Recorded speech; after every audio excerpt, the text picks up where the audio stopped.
Tags. So we have two different tags on our Republic products. We have a blower tag or a pump tag, as well as a motor tag. And the motor tag is in a different location because we don't manufacture it. You would typically have all your pertinent motor information like the RPMs, amperages, and voltages. And on the pump tag, you would have the model number and serial number. On our centrifugal blowers, on the RB series, the blower tag is usually riveted on top of the blower, and the motor tag is usually located on the side or top of the motor. On our RBX line, the blower tag is usually riveted to our back plate, and the motor tag again is located separately on the top or the side of the motor. On the claw line, the pump tag is usually located on the left or right side of the cover.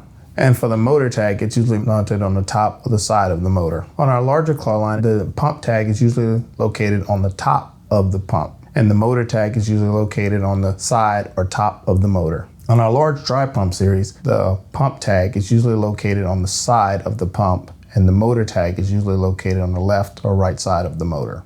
On the smaller dry series pumps, the pump tag is usually located on the front of the pump, and the motor tag is riveted to the actual electrical cover. So on the larger oil lubricated series, the pump tag is usually located on the oil reservoir, and the motor tag is typically located on the left or right side of the motor. On the smaller oil lubricated series, the pump tag is usually located again on the side of the reservoir, and the motor tag is usually located on top of the motor electrical cover.